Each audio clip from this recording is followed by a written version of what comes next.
Shalom, Holy Blossom Temple community, and all of our guests and friends. I hear very often these days that every day seems to blur into every other day, but it's not so on the Jewish calendar. We have Shabbat, we have Pesach, and tonight we have Yom HaShoah to mark the days, to give the days meaning. And tonight and all day tomorrow, when we commemorate Holocaust Memorial Day, we know it is not a day like every other. This day we are filled with heartbreak. This day we are filled with a unique set of prayers. This day we offer up a unique set of questions. And certainly this day we are filled and overflowing with memory. You can follow the service either on Holy Blossom Temple's prayer book from your shelf, page 359, or you can find these pages on the Holy Blossom Temple website. You can just click on the button that says Yom HaShoah Liturgy, page 359. We invite you to join us in the melodies, join us in the prayers and in the poetry. And at any time during the service, but especially during the candle lighting ceremony, that's when we'll invite you to speak the names of loved ones you're remembering, or speak the names of those who have no one to remember them. If you'd like, you in the chat, in the comments section, you can write the names of those you are remembering.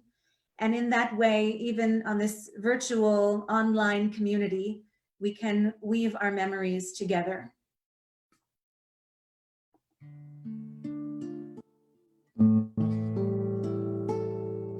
Es brennt, Brüderlach, es brennt, oi unser arm Städtel nebig brennt.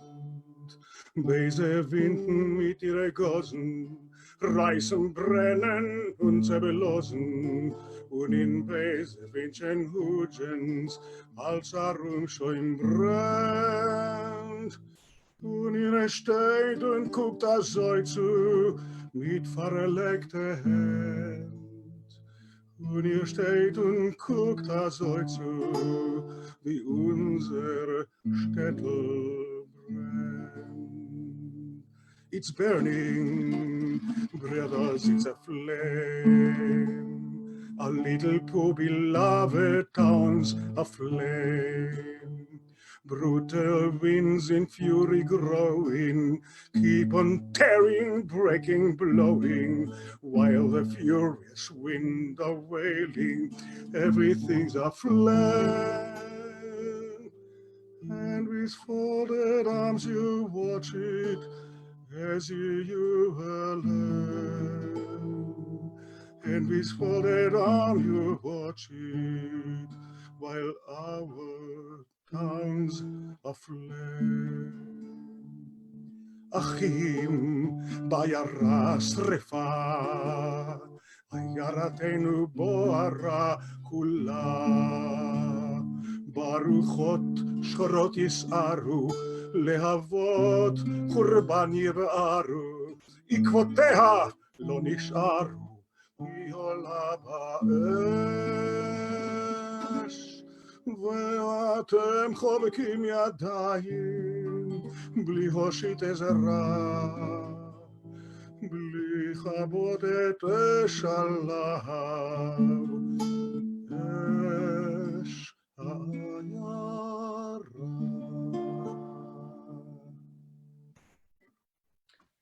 Page 360. All peoples have suffered cruelty, and we weep with them too. But this day we think especially of the pain suffered by the house of Israel, exile and oppression, expulsion and ghettos, pogroms and death camps. The agony of our people numbs the mind and turns the heart to stone. We can only wonder at the fortitude of our forebears who said not once but many times, "Though you slay me, I will yet trust in you." And we can only pray to be blessed with a measure of the faith that enabled them to remain true to God and to Torah, even when the Eternal One seemed remote from them, and life itself might have lost all meaning.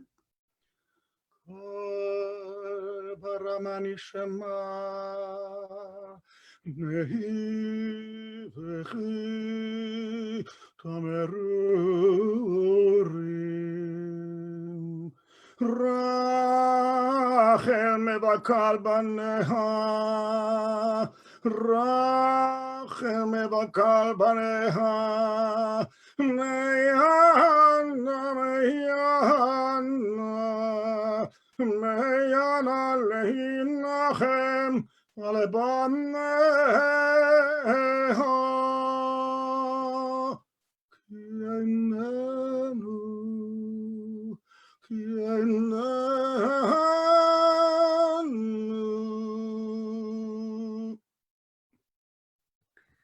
A voice is heard in Ramah, lamentation and bitter weeping. Rachel is weeping for her children, refusing to be comforted for them, for they are no more. Is it nothing to you, all you who pass along the road?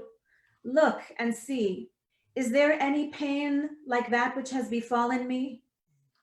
To what shall I liken you? How to comfort you, O innocent daughter of Zion? Truly your ruin is as vast as the sea. Who can heal you? How long, O God, will we be forgotten forever? How long will your face be hidden from us? All this has befallen us, yet we have not forgotten you, nor have we been false to your covenant. It is for your sake that we have been slain all the day long and accounted as sheep to the slaughter. And there was silence. How many stood aside, mute and callous, forgetting the divine command, you shall not stand idly by while your neighbor bleeds.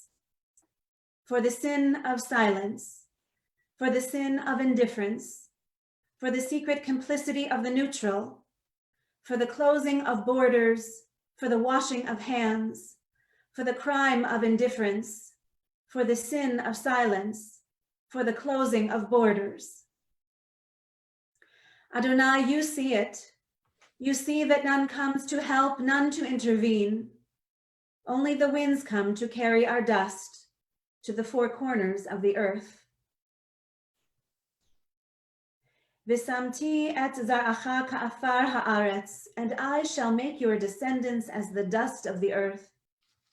As dust of the earth extends from one end of the world to the other, so will your children be scattered from one end of the world to the other.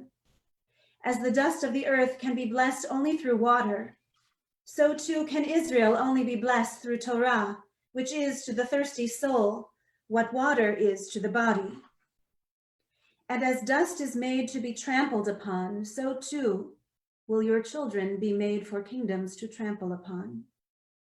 And as dust wears away vessels of metal, but itself endures forever, so it is with Israel. All your enemies will come to nothing, but the people Israel will endure.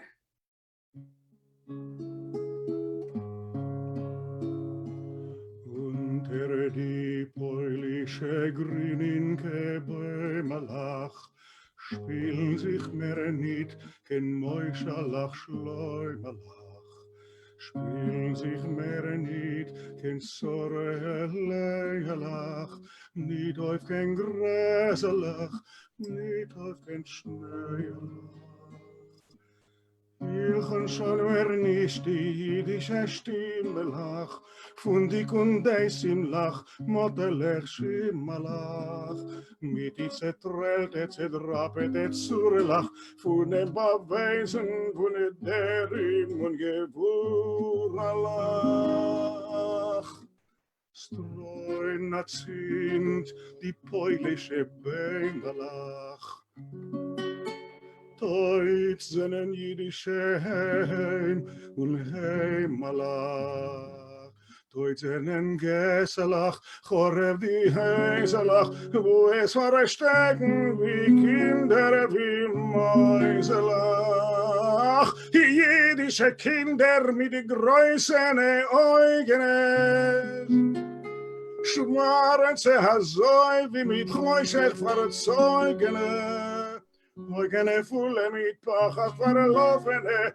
Unter dem Unglück, dem Bräunen getroffene. Unter die peulische grünen Bäume lach, spielen sich mehr nicht, kein Mäuscherlach, Schleumerlach. Spielen sich mehr nicht, kein Sorelech, Leilach, nicht auf kein Gräselach, nicht auf kein Schneealach.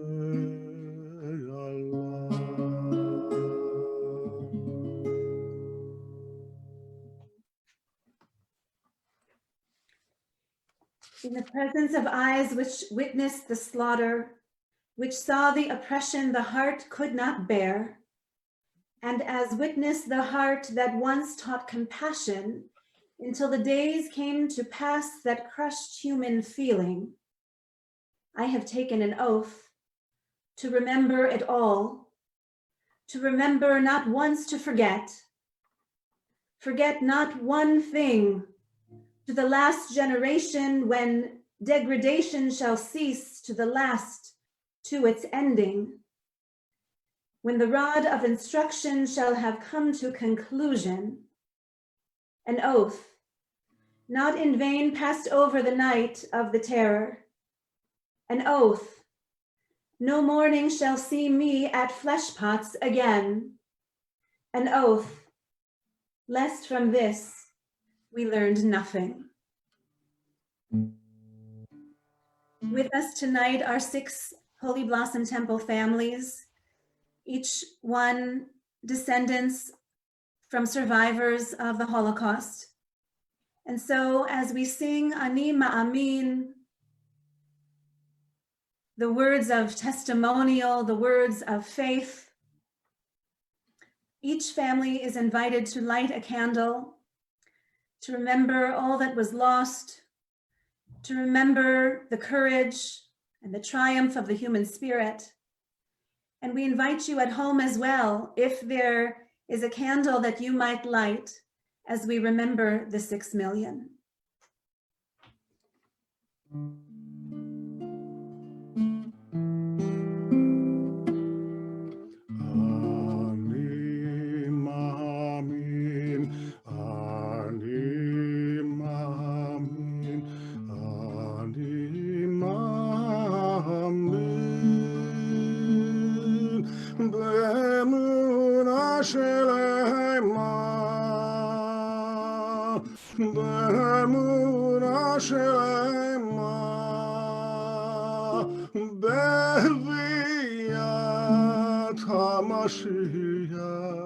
בביאת המשיח אני מאמין,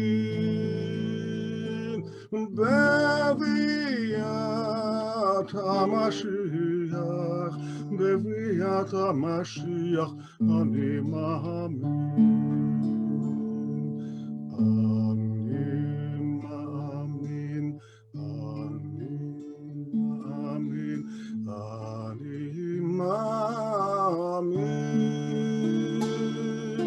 באמונה שלמה, באמונה שלמה, בביאת המשיח, בביאת המשיח אני מאמין, בביאת המשיח, בביאת המשיח אני מאמין. אני מאמין, אני מאמין, אני מאמין. באמונה שלמה, באמונה שלמה, בביאת המשיח, בביאת המשיח אני מאמין, בביאת המשיח, בביאת המשיח אני מאמין.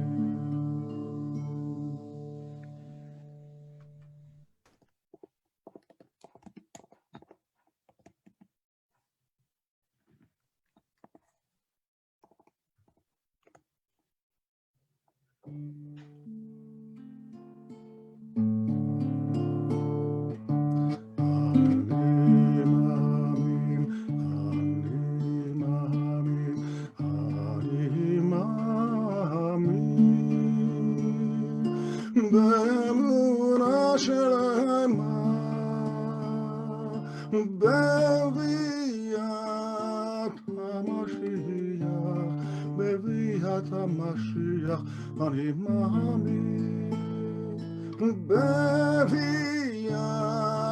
המשיח, בביאת המשיח אני מאמין.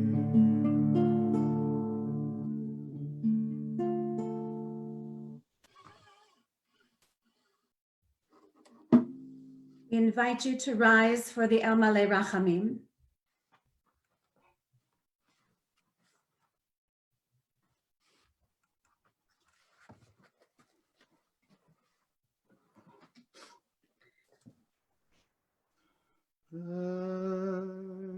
מלא רחמים, שוכן במרומים,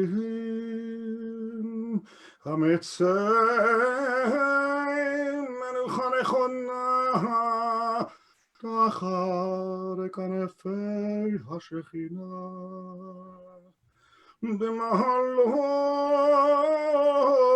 קדושים וטהורים, כזוהר הרקיע מזהירים, לנשמות רבבות אלפי ישראל, אנשים ונשים, ילדים וילדות, כולם קדושים וטהורים,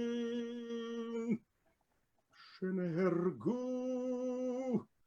ושנשחטו ושנשרפו ושנחנקו ונקברו חיים על קידוש השם,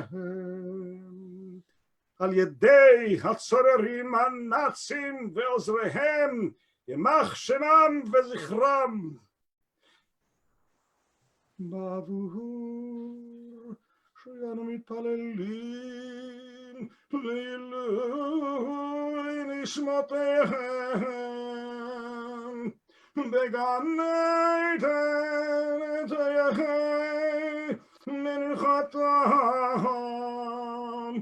לכן בעל הרחמים יסירם בסתר כנפיו ליעלמים, ויצרור בצרור החיים את נשמותיהם, אדוני הוא נחלתם,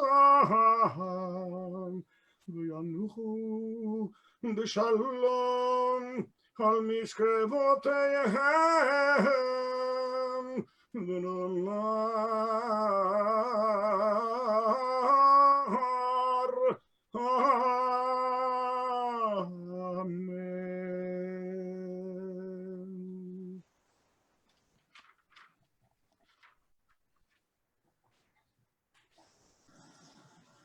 אמן. Amen. Page 366. Yitgadal v'yitkadash shemei Rabbah, ba'alma divra chirutei v'yamlich malchutei, b'chayechon uv'yomechon uv'chaye dechol Beit Yisrael, ba'agala uv'izman kariv v'imru Amen. Yehei shmei Rabbah mevarach le'alam u'lalmei almaya, יתברך וישתבח, ויתפאר ויתרומם ויתנשא, ויתהדר ויתעלה ויתהלל שמי דקודשה בריחו, לעילה מן כל ברכתה ושירתה, תושבחתה ונחמתה, דאמירן בעלמה ואמרו אמן. יהי שלמה רבה מן שמיה, וחיים עלינו ועל כל ישראל ואמרו אמן. עושה שלום במרומיו, הוא יעשה שלום עלינו ועל כל ישראל ואמרו amen. Be seated, please. And now, as the centerpiece of this commemorative service, we invite our longtime congregant Jack Cooper to share some of his story of survival with us. Welcome, Jack, and thank you for being with us tonight. Thank you.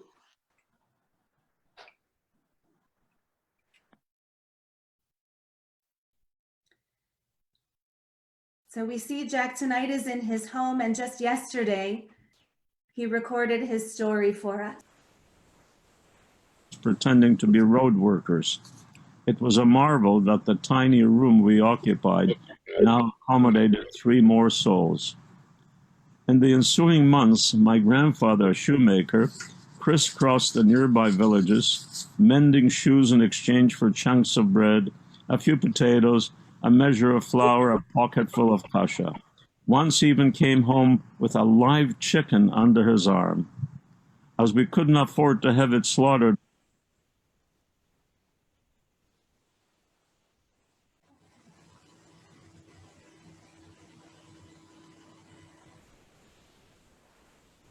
Forgive us, everyone. We had some technical difficulties, but I think we've resolved it now. So we're just going to start the recording once again so that we can hear the fullness of Jack's story.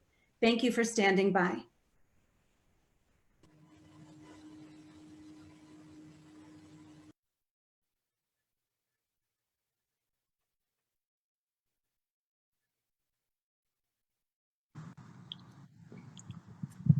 soon after the German army rolled into our town of Puławy.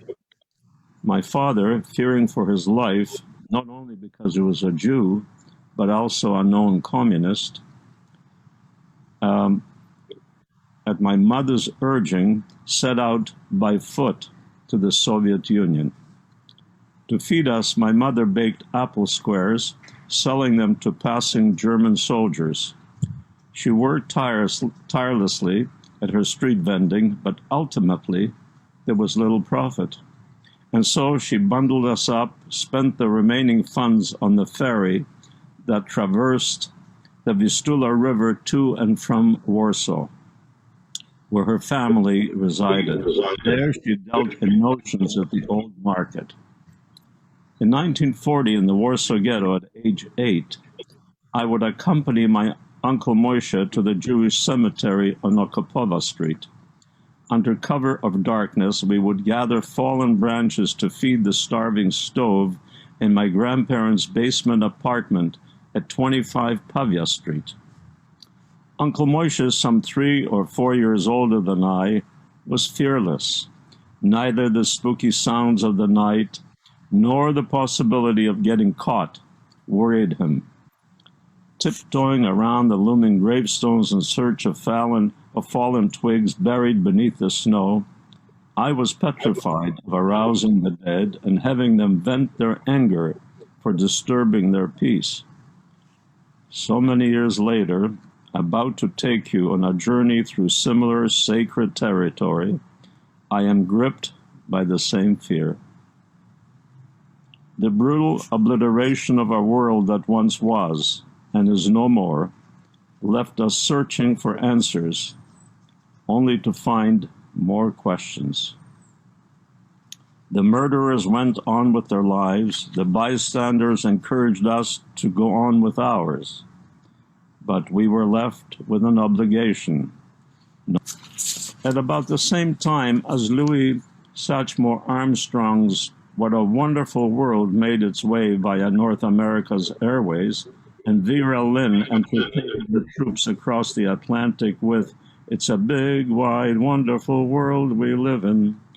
So my mother, Etaliba, known as Eja, carrying my 4-year-old brother Yassel in one arm and a laden back with eggs and tobacco in the other, trudged along a muddy village road with me at her side, singing a Polish children's song. Jadą dzieci drogą, siostrzyczka I brat, I nadziwić się nie mogą, jaki piękny świat. For those of you whose Polish is a little rusty, I have done a rather free translation into English. Riding in a horse and buggy along a road of old. Children can't believe their eyes, how beautiful is the world. The year was 1941, and following our miraculous escape from the Warsaw Ghetto, a story of its own, we arrived in the city of Lublin, where my father's family, having escaped from the Puławy Ghetto, now resided. One evening, I overheard one of my uncles predicting that we were doomed, but that I, Yankala Cooperblum, would survive, tending cows for some farmer. In typical Nazi language, voluntary resettlement on the 3rd of April 1941, we were evicted from Lublin and dumped into an impoverished shtetl named Siedlice, some 42 miles east of Lublin. So here we were, going door to door, village to village, trading pinches of tobacco for eggs, later to be exchanged with German soldiers for more tobacco. From this carousel, we managed to barely survive. At one such farm, a young childless couple proposed that I stay with them to tend their 2 cows. My mother wouldn't hear of it, and they wouldn't give up, offering generous inducements of food on a weekly basis. Reluctantly, she caved in, parting with tears in her eyes. I was treated with love and affection, hugged and kissed, encouraged to eat my fill as if I were their own. A week later, when Mother showed up, she insisted that I accompany her home. "They love you too much," she said. "I don't want to lose you." In the fall of that year, my Warsaw Zadie and his 2 younger sons, Uncle Shepsel, about 15, and his brother Moshe, joined us. Somehow they had managed to flee the prison city, hitchhiking with shovels over their shoulders, pretending to be road workers. It was a marvel that the tiny room we occupied now accommodated 3 more souls. In the ensuing months, my grandfather, a shoemaker, crisscrossed the nearby villages, mending shoes in exchange for chunks of bread, a few potatoes, a measure of flour, a pocketful of kasha. Once he even came home with a live chicken under his arm.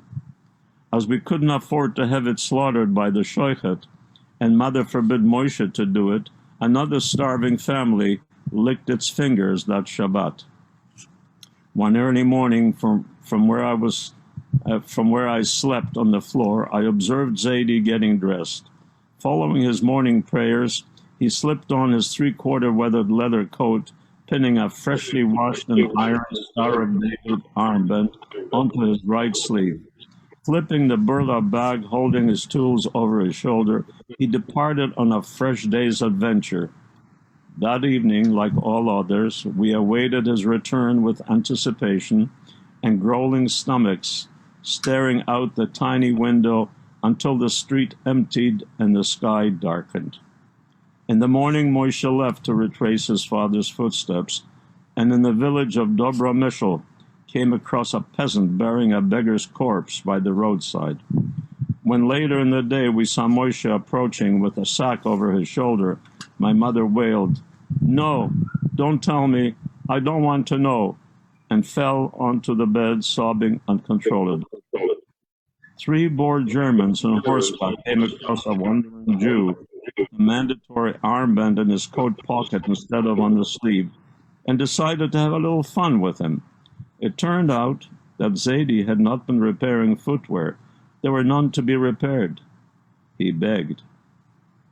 There was a common belief among the peasantry that Jesus, to test their generosity, often visited them disguised as a beggar, and so they mistook Yehoshua the shoemaker of Warsaw for Yehoshua the carpenter of Nazareth, and filled his bag. Left without a provider, my uncles found work on separate farms until one day Uncle Kepsel's employer, Mrs. Pezak, brought him home limping with an injured ankle and looked at me as his replacement. So it was in the spring of 1942, not yet 10, I went to work for Mrs. Pezak. I shared the barn with several pigs, a horse, and 2 cows. Early in the morning, I drove the cows to pasture, and there I came in contact with village boys who introduced me to what Judaism was all about. All I knew until then I had learned in Cheder when I was 5, and later at the Tarbut Hebrew School, where I first heard of a place called Palestine, where a tree in my name was growing, paid for with my candy money. Friday evenings I attended synagogue to partake in a sip of sweet wine passed around among the worshippers. What a shock then when I found that the Jews killed Christian infants and drained their blood for the baking of matzah, that Jews could not see the sun, and worst of all, it was the Jews who killed their Jesus and nailed him to a cross. Because of all these things, they said, it seemed God had sent Hitler to avenge the murder of his only son. Mrs. Pezak's daughter, Genya, who was most kind and sweet, also held these beliefs, which she heard the priest tell at church. Her mother said, though true, no one was blaming me. I was a good boy, she comforted me. It was just the Jewish elders who were behind these evil doings. Several weeks after my arrival, I accompanied Mrs. Pezak to town to mark the day to visit my mother and deliver my earnings, farm produce. The town was deserted, save for a few looters smashing down doors and lugging out household contents. The night before, on May 18, 1942, the Germans and their henchmen had emptied Shedlische of 1,000 Jews, deporting them to Sobibor, supposedly to work in a button factory. On the way back, Mrs. Pezak changed my name from Jacob to Kubush, saying that it's more fitting for a little boy like me. I resumed my chores, and as the summer wore on, I came in contact with wandering escaped Russian POWs from captivity in nearby Chelm. Somehow they befriended Mrs. Pezak, and their home became their headquarters, where they planned their forays of sabotage. Sundays they would gather to devour mounds of pierogi and liters of vodka, while entertaining us with mesmerizing Russian songs accompanied by an accordion. One in particular, Vanya, was very kind to me, offering hope that the war would soon be over and I would be reunited with my father. In time, the Germans retaliated against them, surrounding the area and ordering all the inhabitants to assemble in the village center. They went from house to house in search of fugitives.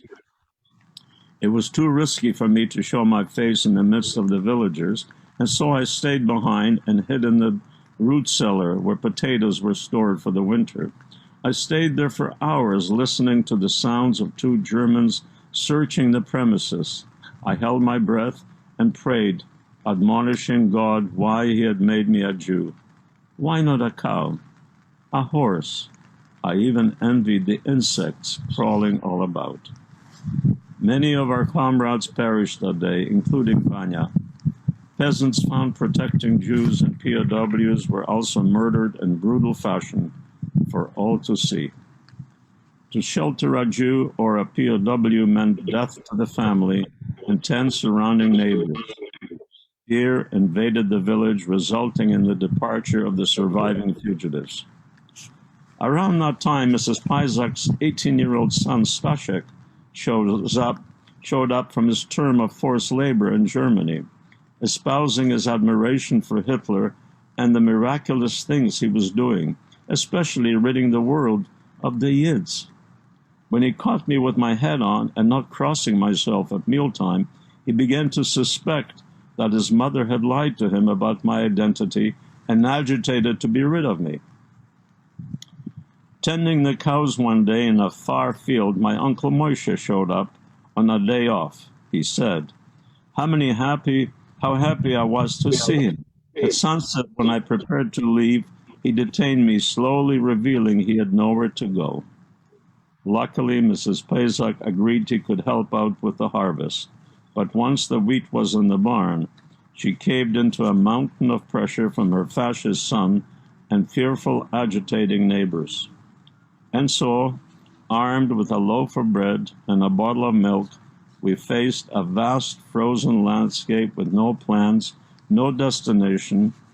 Our benefactor advised us to give ourselves up for fear that if caught, we would implicate her, adding we had no chance of surviving, and after all, why should she suffer on account of us?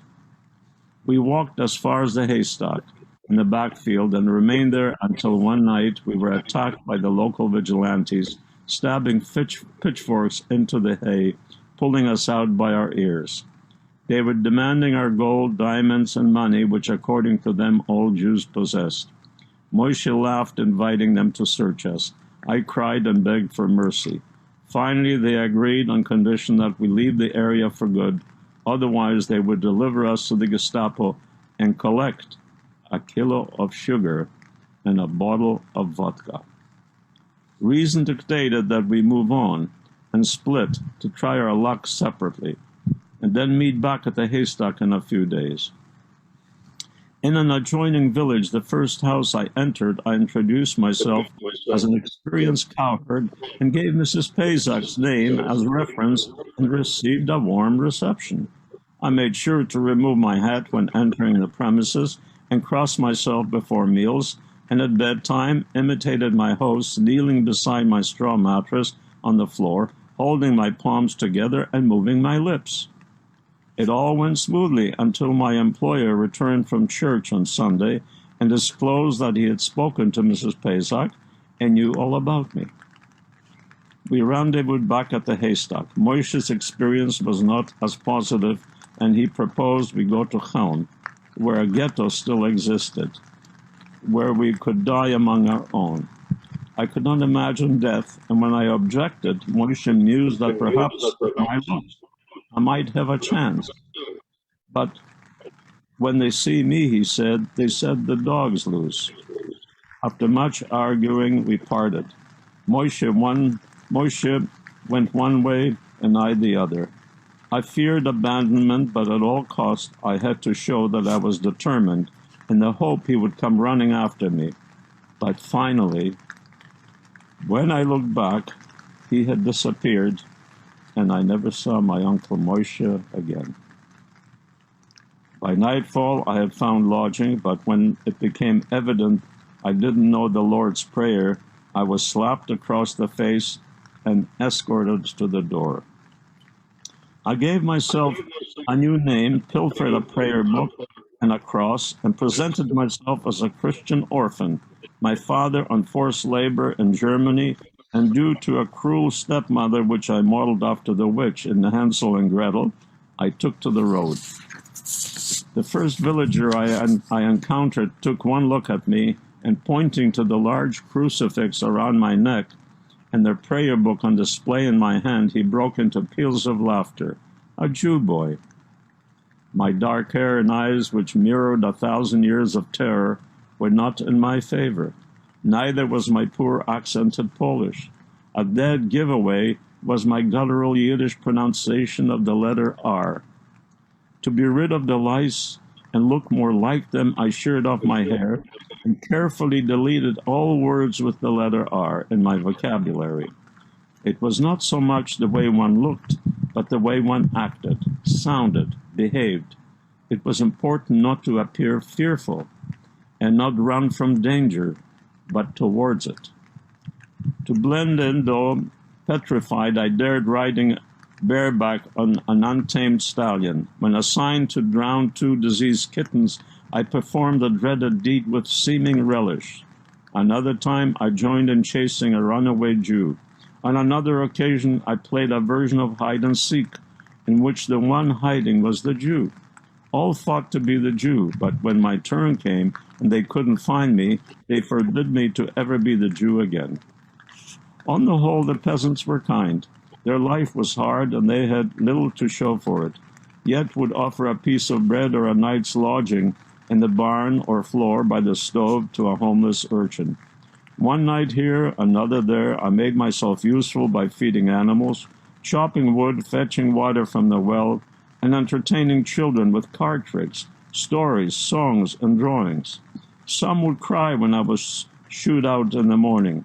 In one village, I held a crowd of peasants spellbound with a simple card trick my Uncle Moshe had taught me. I also sang to assembled groups, songs learned from my mother, and others from the Russian fugitives, but it wasn't always clear sailing. The moment I was suspect, I would vanish and reinvent myself in a new location under a different name, so to avoid being traced. One Sabotnik, or Seventh-day Adventist, suspecting me, advised, "It's never too late, son, believe in Jesus and you'll be saved." Although my father was an unbeliever, my mother instilled the fear of God in me.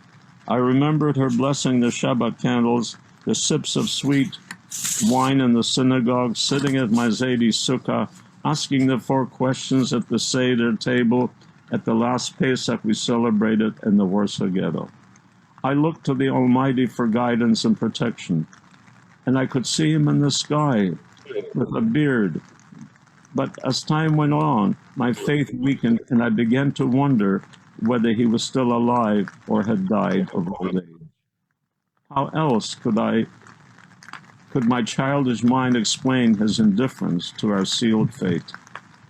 By the spring of 1943, I found full-time employment with a boorish farmer. When I was there almost a year, the village head showed up asking to see my birth certificate. When I couldn't produce it, he suggested I write my father for it. I immediately sat down to write when my employer peeked over my shoulder saying, "You write like a Jew." Early the next morning, I fled, and under the new name of Franek Zielinski, spent the next year working for one Adam Kozak in the village of Gelchev near the town of Piaski. Mr. Kozak and I became inseparable. "Go, Franya, go play with the boys," he would urge, but I wouldn't budge, for his gentle nature and kind manner drew me to him like a magnet. It was a privilege to be his apprentice. "Come swimming with us, Franek," my friends begged.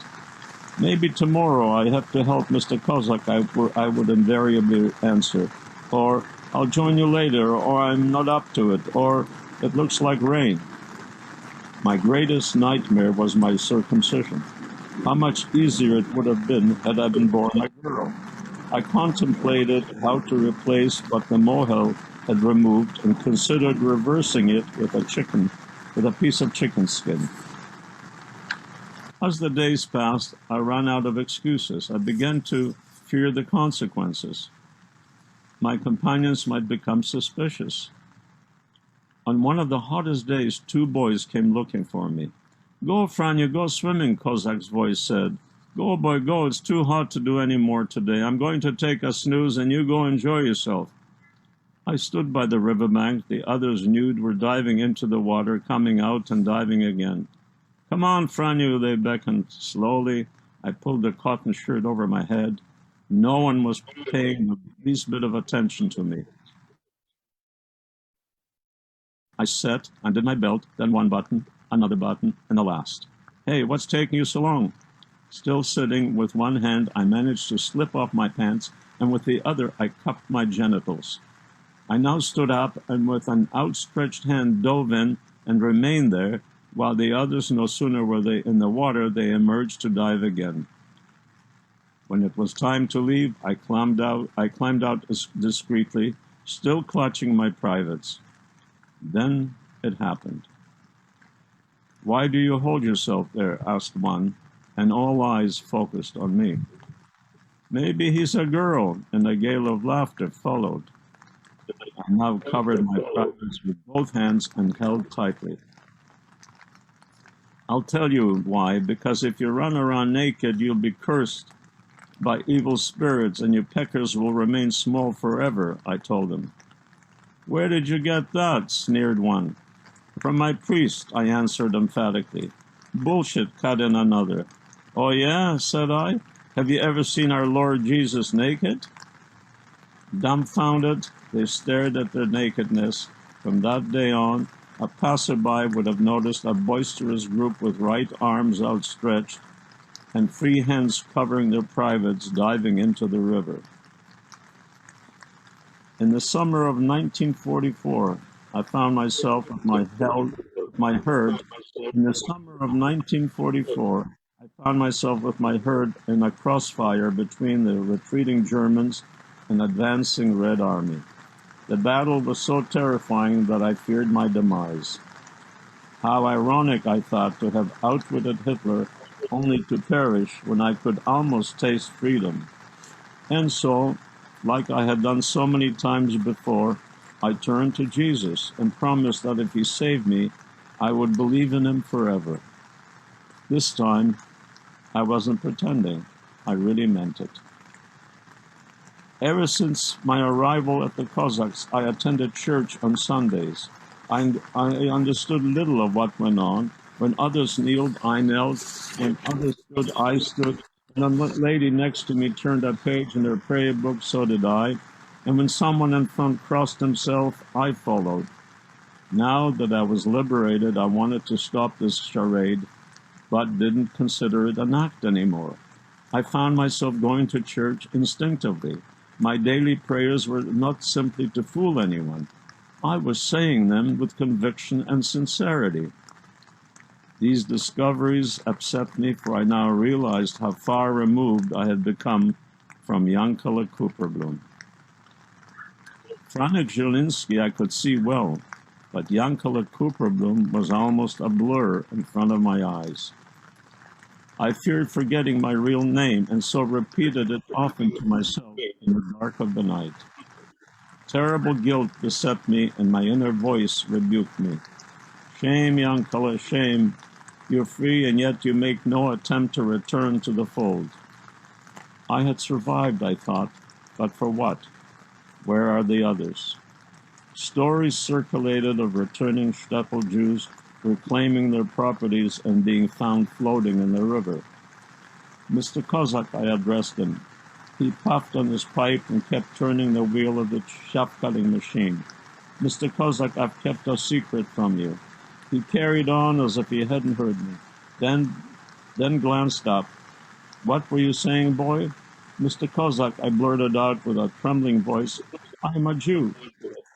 To my consternation, he remained silent, and gripping the handle, he continued to turn the wheel as if my revelation meant nothing to him.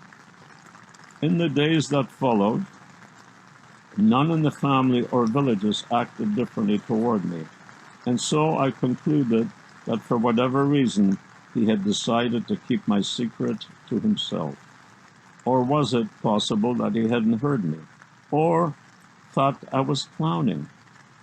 And so I brought up the subject again. Mr. Kozak, I said, I think it's best if I left. Then his eyes bulged, and he wagged his finger at me. You're not going anywhere, do you hear?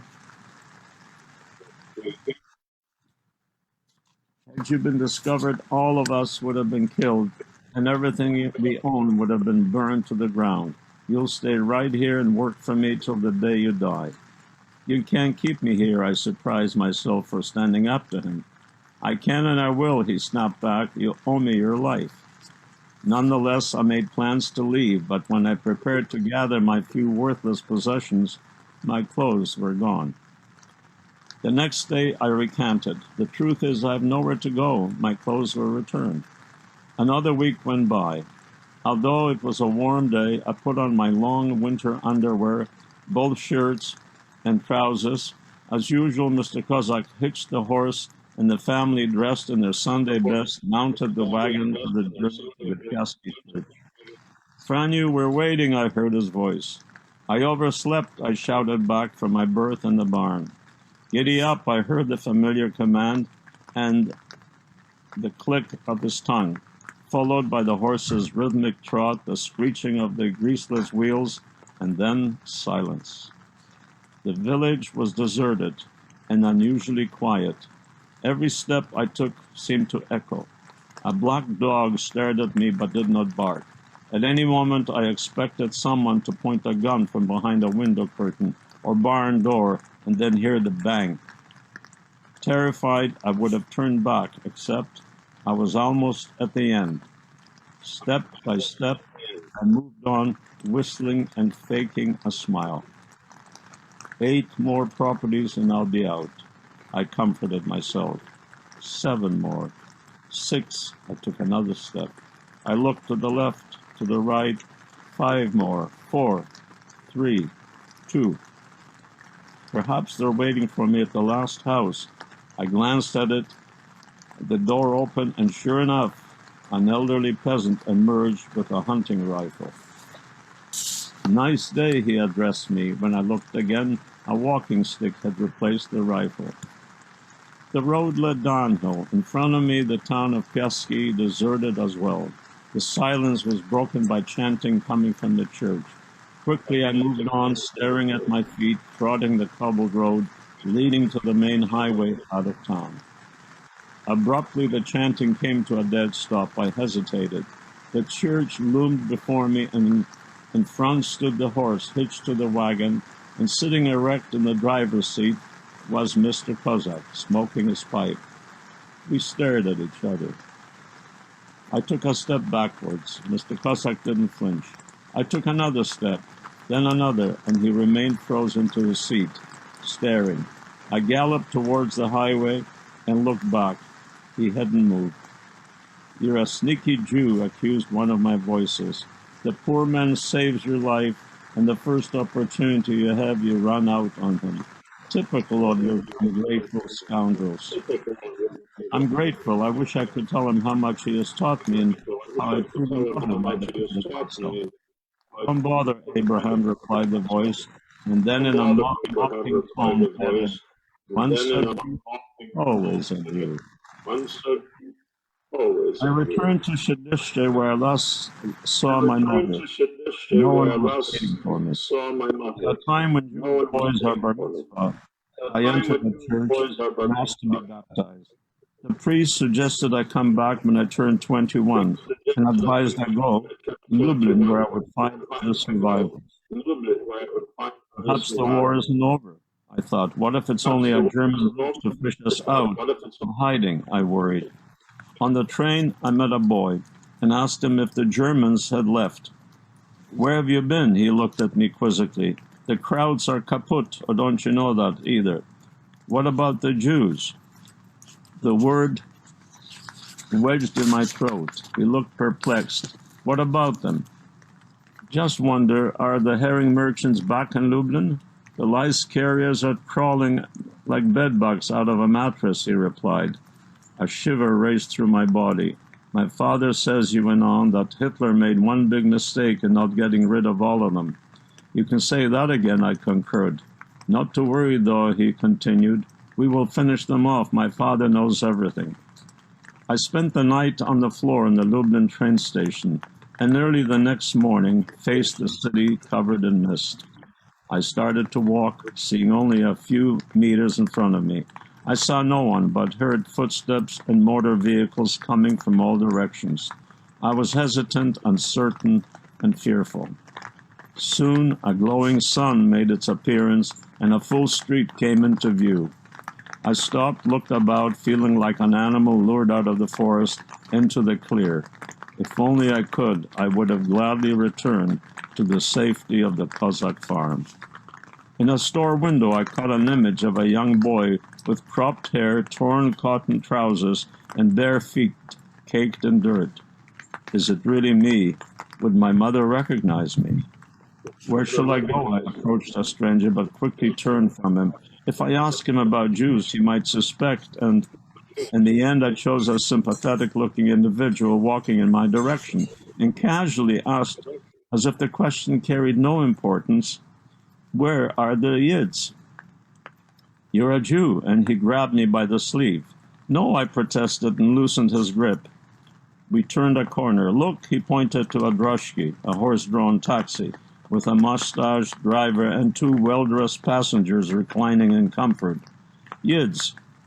My heart pounded. I studied the passengers and instantly transformed them into speculators with long hooked noses and black shifty eyes counting gold coins.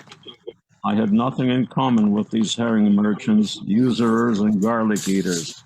I wanted to farm the soil and live by the labor of my own hands. No, I didn't want to be like them.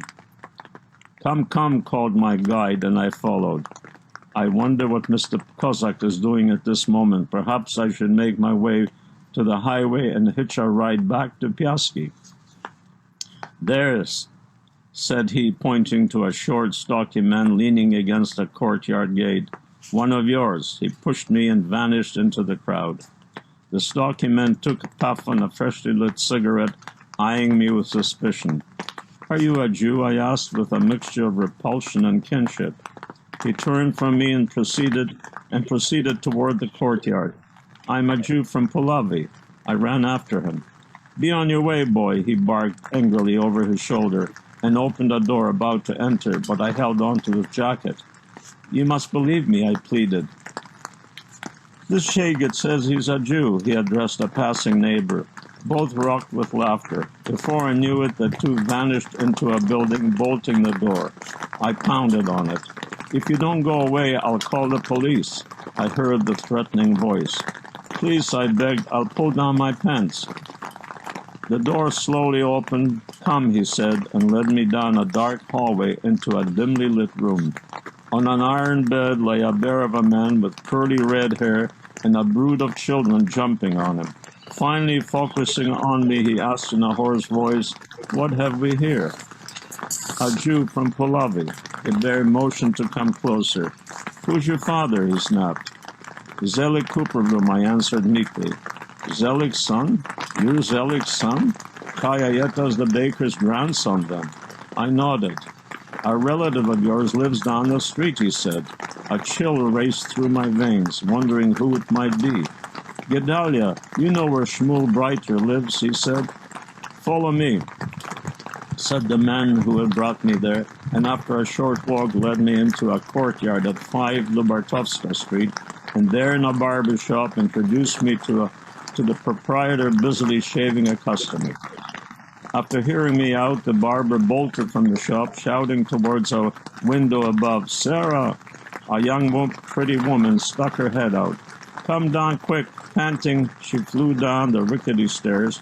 Who do you think this is? Take a guess, urged her husband. What's to guess? A Shagits. They both shot questions at me. How had I survived? What happened to my parents? They in turn tried in vain to untangle how we were related.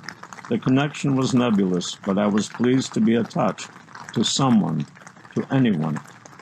The apartment consisted of 2 minute rooms. The freshly scrubbed floors were covered with newspaper. Cousin Sarah began to chop fish, and the staccato sound conjured up so many images, as did the aromas emanating from the stove, which brought back memories of my interrupted childhood in Pulavi. At dinner, Sarah covered her head with a white shawl, and closing her eyes, making circles with her hands, she blessed the candles. I looked at her face and was reminded of my mother. First, we ate gefilte fish with horseradish and challah, followed by chicken soup with noodles and lima beans. The taste was so familiar, and yet so foreign. Mesmerized by the flickering candles, I stopped eating. When I glanced up, I caught my hosts studying me. What's the matter, Yankele? Don't you like it? Asked Cousin Sarah. My tears dropped into the soup. I lowered my head, spooning the soup with the tears. For the first time since leaving home, I rested my head on a real pillow and covered myself with soft feather bedding. Sleep came easily. When I woke up the next morning, they were on each side of me. I felt so deeply ashamed, for I lay in a puddle of urine. If only I had wings, I now thought, I would fly out the window. I don't know how I managed to leave the bed and get dressed without waking them, and tiptoeing I made my way down the stairs and onto the street. 1941, and Lublin lay covered in snow. My mother carrying Yossele in one arm and our meager possessions bundled in a bed sheet over her shoulder keeps repeating, "Hold on to me, Yankele, hold on." At the intersection, German soldiers are pointing their guns at us. "Move on," they order, indicating the direction to the assembly location for the voluntary resettlement. "Hold on to me, Yankele," pleads my mother, and her voice fades from my memory. The blinding sun's glare brought me back to the present. Buildings swayed, the street rotated, people walked backwards, their faces as blank as potatoes. "Mama," I called out in a loud voice, "where are you?" A crowd gathered around me. I wanted to escape, but a paralyzing pain in my knees prevented me. I couldn't walk. A fever rushed through my body, and I vomited, splattering the sidewalk with pieces of the gefilte fish and fragments of the once sweet chicken soup with noodles and lima beans. After several more nights, Cousin Sarah accompanied me to an orphanage, where she assured me I would be better off. "How come you don't speak Yiddish?" asked some of the orphans after I'd been there for a while. "I forgot." "Maybe you never knew it, eh? You call yourself Yankele, but you don't look nor act like a Yankele." "And what's this?" asked one, displaying my St. Francis medallion, which I had hidden under the mattress upon my arrival. I felt like an island, or worse, a shadow, a ghost, or even less than that. One night I was awakened by a whisper. "He's a Jew." I opened my eyes and was blinded by a flashlight. My cover was on the floor and faces were staring at my nakedness. Jumping out of bed, I began swinging my arms. The gang quickly scattered. I followed and stumbled. The lights were switched on. Eyes peeked out from under blankets. Others snored, feigning sleep. I pulled at their covers and smashed whatever was in my path. "You cut-offs, you cowardly bastards, swindlers, bloody Christ killers. Hitler should have made soap out of all of you, herring merchants," I screamed. They stared in silent disbelief. Then I felt a blow in my stomach, another in my head, and I fell, hitting the floor. I was picked up and slugged, kicked, and punched, accompanied by infuriating shouts. The dormitory swayed and their distorted faces spun around.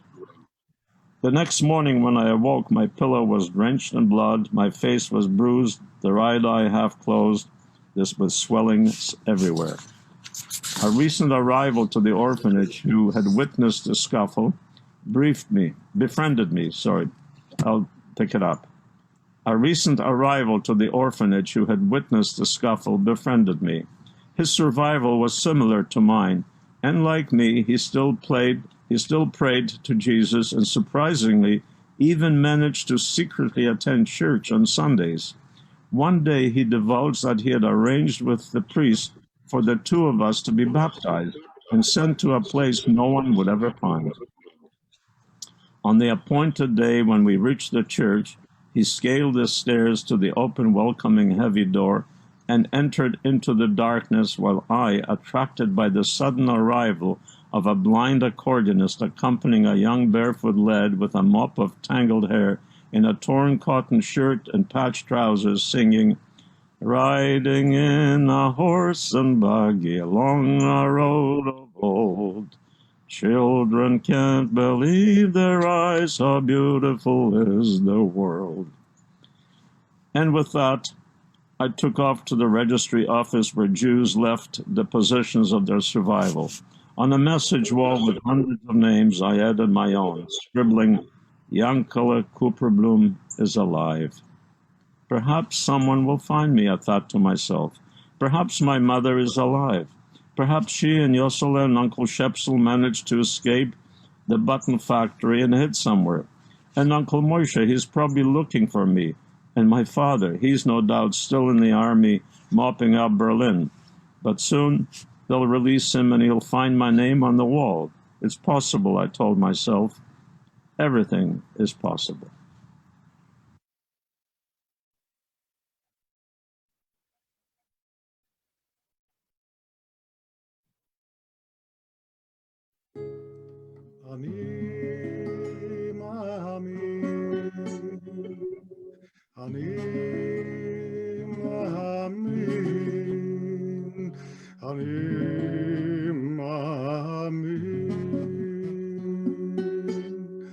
אני מאמין באמונה שלמה בביאת המשיח. אני מאמין, אני מאמין.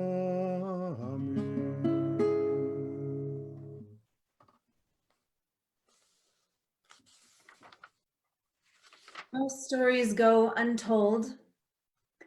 Some survivors of the Holocaust find the courage and the will to tell their story.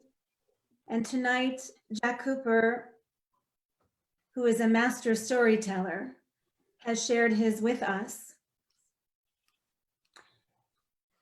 We can find our way to his books and his films, but tonight was a kind of intimate storytelling. We honor you, Jack. We can't imagine how it feels to go back in memory and to give voice to those remembrances. We are your witnesses this day. We have heard you and we will remember your testimonial, the testimonial you gave yesterday in the rain.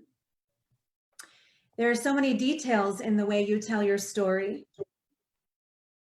You paint a picture with words, and many stand out, but one I want to lift up now is about that game of hide and seek. When you said you were too good a hider and the other children forbade you from ever playing the Jew again. And yet, here you are, the Jew, surrounded by your congregation, adored by your children and your grandchildren.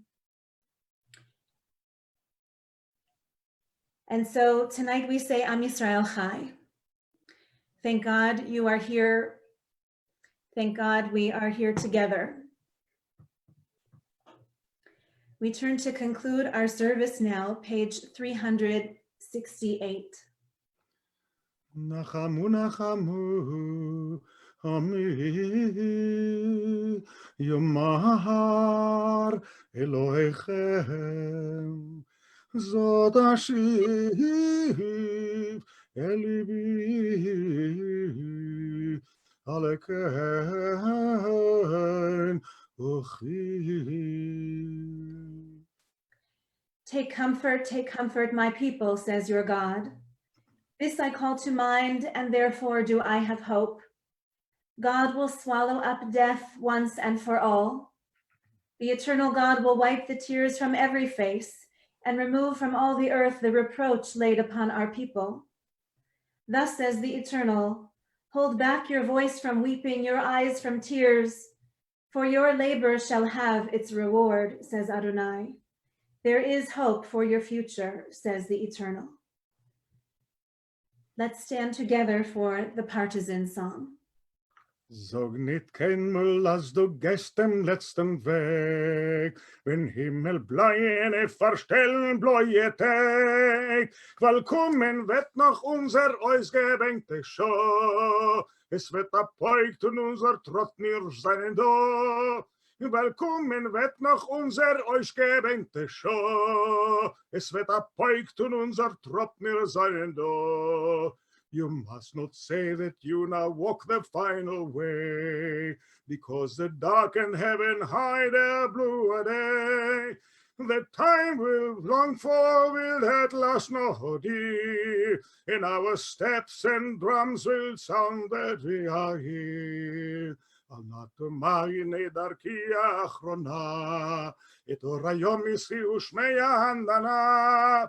זה יום נחשפנו לו עוד יעל ויבוא, ומצדנו עוד ירים אנחנו פה. את יום יבוא ישלמונו ויבוא, ומצדנו עוד ירים אנחנו פה. 100 generations of victims and martyrs, and still their blood cries out from the earth, from the unmarked graves at Dachau, at Buchenwald, at Babi Yar, at Auschwitz. What can we say? What can we do? How to bear the unbearable or accept what life has brought to our people? They lived with faith, not all, but many, and surely many died with faith. Faith in God, in life, in the goodness that even flames cannot destroy. May we now find a way to the strength of that faith. They have left their lives to us. Let a million prayers rise whenever Jews gather. Let a million candles glow against the darkness of these unfinished lives. At this point in the service, to conclude, usually when we're together at Holy Blossom, we invite all of the grandchildren and the great-grandchildren of survivors to come to the front of the sanctuary, to stand on the bima, and to lead us in the legacy and the acceptance written by Elie Wiesel.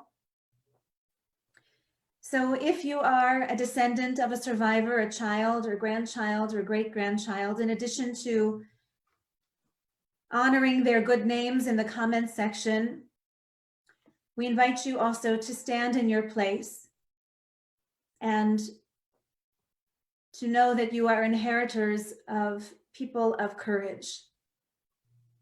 The legacy. We take this oath. We take it in the shadow of flames with tongues that scar the soul of our people. We vow in the name of dead parents and children. We vow with our sadness tucked away, our faith renewed. We vow we shall never let the sacred memory of our perished 6 million be scorned or erased. We saw them hungry and afraid. We saw them rush to battle. We saw them in the loneliness of night, true to their faith.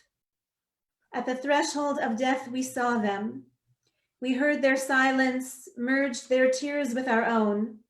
Deportations, executions, mass graves, death camps, mute prayers, cries of revolt, desperation, torn scrolls, cities and towns, villages and hamlets, the young, the old, the rich, the poor, ghetto fighters and partisans, the young, scholars and messianic dreamers, ravaged faces, fists raised, like clouds of fire, all have vanished. We take this oath. Visions become word, to be handed down from father to son, from mother to daughter, from generation to generation. Remember and blot out what the Nazi killers and their accomplices did to our people. Remember them with rage and contempt. Remember what an indifferent world did to us and to itself. Remember the victims with pride and with sorrow. Remember also the deeds of the righteous Gentiles, who are forever a blessing to humanity. Remember the miracle of the Jewish rebirth in the land of our ancestors. In the independent state of Israel, pioneers and fighters returned to our people the dignity and majesty of nationhood. From the ruins of their lives, orphans and widows built homes and old new fortresses. We are indebted to those who realized our lofty dream of freedom in a land redeemed. We take this oath. Let our legacy endure as stone of the temple wall. For here prayers and memories burn. They burn and will not be consumed. Together, we accept the obligation of this legacy. We are born after the darkness. Through our parents' memories and silences, we are linked to that annihilated Jewish existence. The echo permeates our consciousness. We dedicate this pledge to you, our parents who suffered and survived, to our grandparents who perished in the flames, to our vanished brothers and sisters, more than 1 million Jewish children, to all 6 million whose undying resistance exemplifies our people's commitment to life. We pledge to remember. We will teach our children to preserve that Jewish spirit which cannot be destroyed. We will shout to the world, look how far humanity can fall, and see the heights which were reached even in hell itself. We will fight anti-Semitism and all forms of hatred wherever they may fester. We affirm our commitment to the state of Israel and to the continuity of Jewish life in our homeland and in our own homes, we pledge ourselves to the oneness of the Jewish people and to the one God in heaven and on earth. We are your children. We are here. We will not forget. Amin, amin, amin, amin, amin. באמונה שלמה בביאת המשיח, בביאת המשיח אני מאמין, ואף על פי שיתממע עם כל זה אני מאמין.